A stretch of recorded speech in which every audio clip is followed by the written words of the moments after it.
I wanted to talk a little bit about this book. I mean, it's full of quotes, and it's full of a variety of quotes. What inspired you to do this?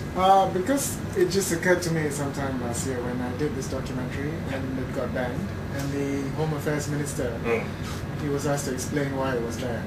And his reason was there was no violence in the movie. So when I heard that, I thought, well, that's kind of funny, you know. And then I think a few weeks later, someone else said something about something else. And I thought, oh, that's kind of funny. So it just occurred to me that all my life I've been having this reaction.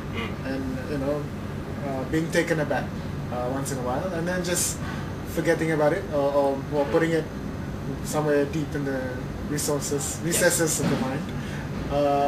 So I thought there might be enough for a book. So I see it as an act of bearing witness. It's an act of memory. Preserving memory, but done in a very light-hearted way that is meant to be very accessible. It's meant to be very easy reading. Done with a lightness of touch. So it's up to you whether you want to just take it on that surface level of, oh, this is funny, or when you look at the quotes as an accumulation of quotes, whether it leaves an impact. What makes you think about what kind of system we are living in. It seems to me, though, that very few of the people quoted here have lost their jobs based on what they have said. And in a number of other countries, people would either resign or not be able to be elected. There are certain things. Trent Lott, for instance, in the United States, in the Senate, he was talking about slavery and had resigned, said that he was in favor of Thurman's presidential campaign. He was a guy with a quite powerful position and was forced to resign. Where's the accountability? I think here it's very much the mentality of the playground bully, because you say certain things because you know you can get away with them, and it's all about the numbers. So if you say things, for example, in Parliament, you know that, and if you're from the ruling coalition, you know that you will be backed up by your colleagues no matter what. So people like Nasri and a few others like Badruddin and the names that keep popping up. They operate on this very basic school playground kind of mentality.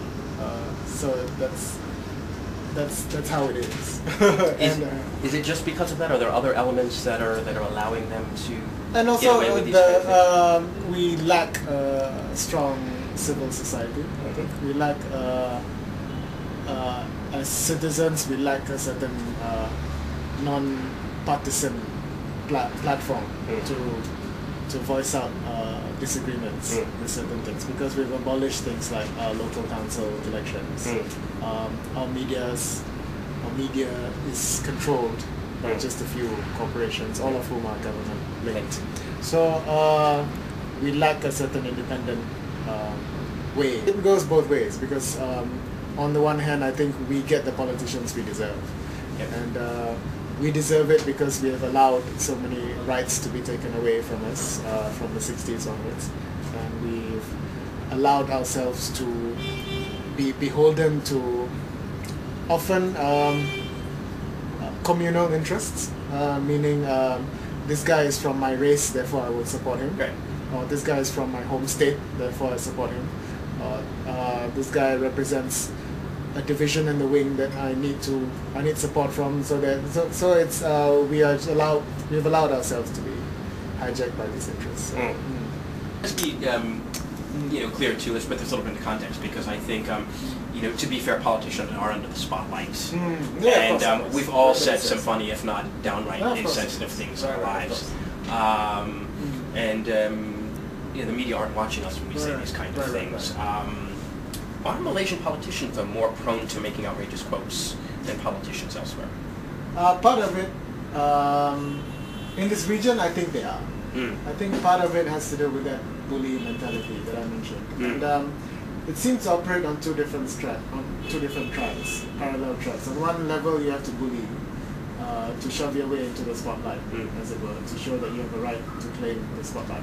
On the other hand, it's also a very sycophantic, toadying kind of culture, where you do outrageous things, say outrageous things to please what you assume your political masters' intentions, what to please them, right? So I think these two things operate in tandem. Then you get some weird moments.